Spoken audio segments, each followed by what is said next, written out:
The Lord be with you. And with your spirit. A reading from the Holy Gospel according to Luke. Glory to you, O Lord. At that time, Jesus said to his disciples, "But I say to you who hear, love your enemies. Do good to those who hate you. Bless those who curse you. Pray for those who abuse you.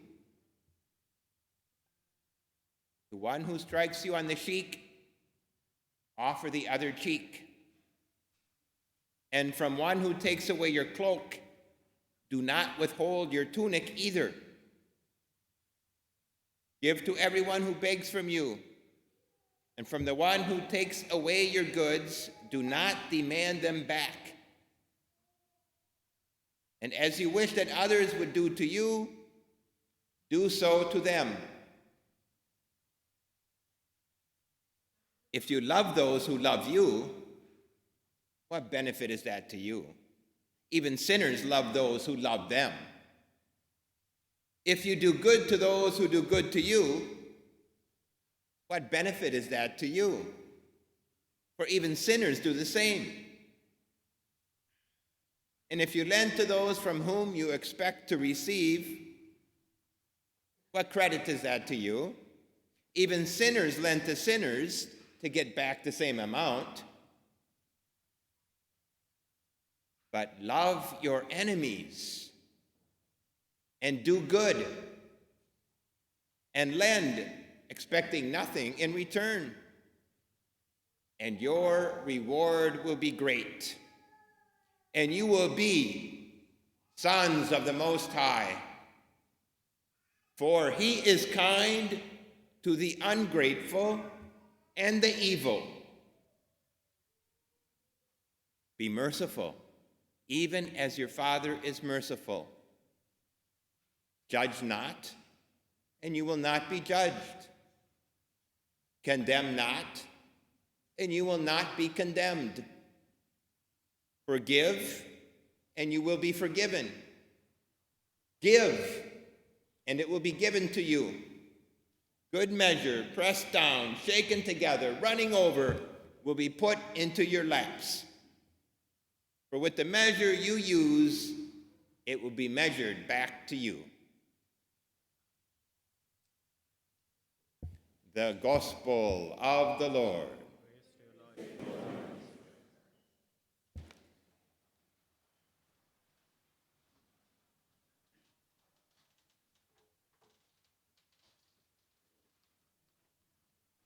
When Ryan was in the 7th grade, he was the target of bullies. Whenever he went to school, in the hallways, there was always kids shoving him, pushing him. When he went into a classroom, if the teacher wasn't there, a group of boys would surround him and kick him. And this happened every day. Every day, poor Ryan was being pushed, shoved, threatened, kicked, and hit. Ryan told the teachers, nothing ever happened, because the boys always did it when the teachers couldn't see. Ryan told his parents. They contacted the teachers, who said they didn't see anything and couldn't confront the bullies or their parents without evidence. So the parents contacted the parents of the bullies, who denied that their kids would ever do anything like that. That Ryan was making it all up, and he's the one who needed the help, not their kids. But Ryan's parents knew that Ryan wasn't making it up. He was telling the truth. His parents asked me, their priest, what else they could do. I said that Ryan didn't have to be a doormat. He could stand up for himself, but he shouldn't cause any harm to the other boys. Those other boys, they really didn't understand exactly what they were doing. I don't know that I was much help, so I said, let's pray for them. Let's pray for those boys and their families. Bullying just kept going on and on. And now Ryan was brought up never to fight, never to throw a punch. He grew up in a family who took the teachings of Jesus seriously, that taught to never fight, never use violence. So he never did. What happened? Well, the family later told me what happened. One night at the supper table, Ryan's dad, in frustration, said, "Ryan, go ahead and hit them." Ryan was so excited. He thought this was great. He said to himself, "Now I'm going to be able to fight back. I'm going to teach those bullies a lesson." So the next day, he went to school with confidence. He walked into one of those classrooms. Teacher wasn't there. Sure enough, a group of about 5 boys got up from their chairs. They surrounded him. They started kicking him.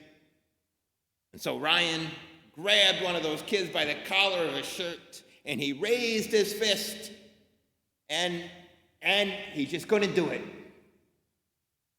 He couldn't hit the other boy, but he didn't know what to do.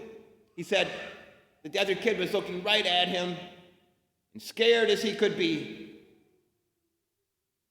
But it didn't seem like the right thing to do, to hit the other boy, to punch him.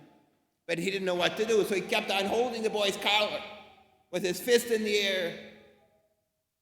And the other kid, he's freaking out. He's trying to hit back. Then the other boy sees a pencil, picks it up, and stabs Ryan with the pencil in the lip. Blood came out. The fight ended. They took Ryan to the clinic for some stitches. After that, the bullies never bothered him again. The family said to me that they thought that the boys might have been ashamed about what had happened. And that boy who stabbed Ryan with the pencil, for the next couple of weeks, he was afraid of Ryan. He would avoid him in the hallways. He was afraid Ryan would retaliate. But Ryan did not retaliate. He didn't really think much about him at all. And on the last day of school that year, as Ryan was sitting in the cafeteria, he was drawing a picture of a car he liked to draw. And this boy sat down next to him. He looked at Ryan's drawing and said, "Hey, that's a neat car." And Ryan said, "Oh, thanks." Ryan guessed that was his way of saying he was sorry. Ryan felt at peace. Maybe the other boy did too.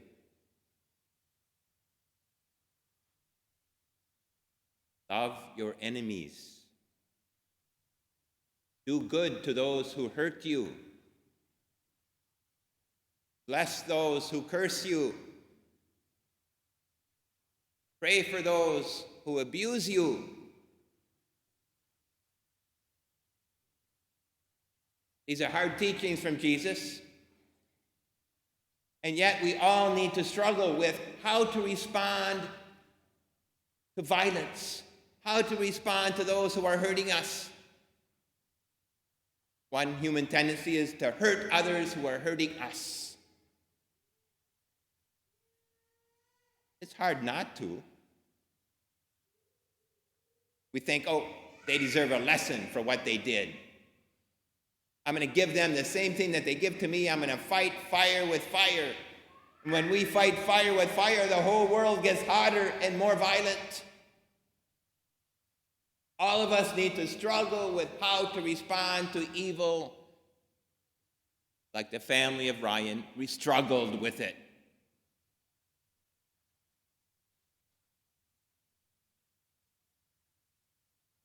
First reading today.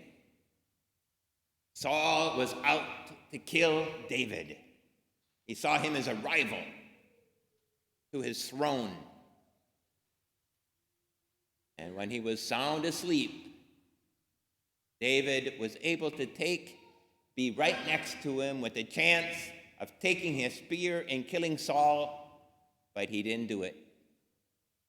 He took the spear and the water jug, and then later on he showed them to Saul from far away. And Saul was ashamed by David's goodness, his extravagant, his excessive goodness, not to respond to evil with evil, not to respond with violence to violence. And Saul repented from wanting to kill David.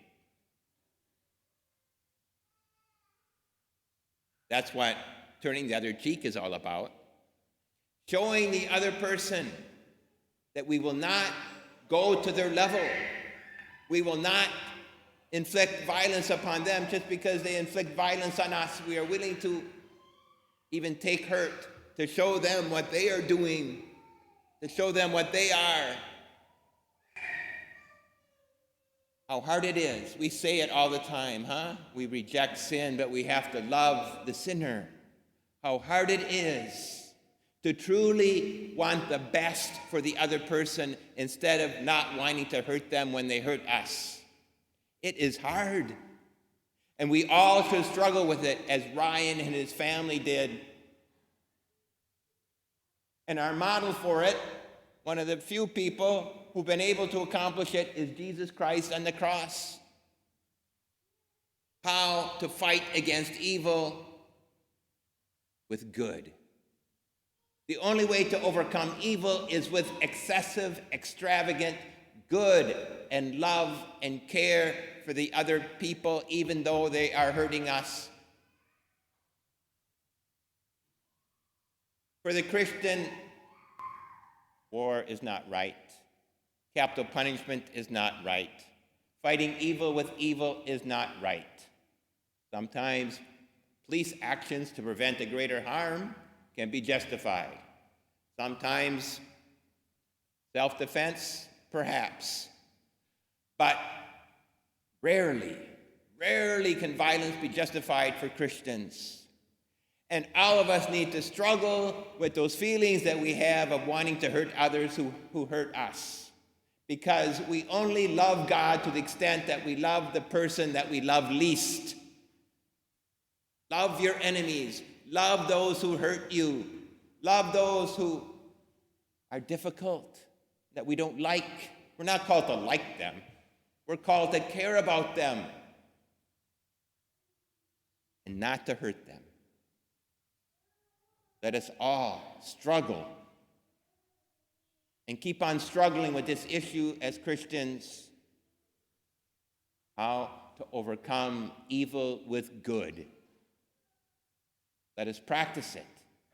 Let us reflect on our own hearts, our own minds, and try to become, each time we receive communion, try to become more and more like Jesus, the nonviolent cross, who overcomes evil with good. That's what we celebrate when we celebrate the life, death, and resurrection of Jesus Christ at every Eucharist.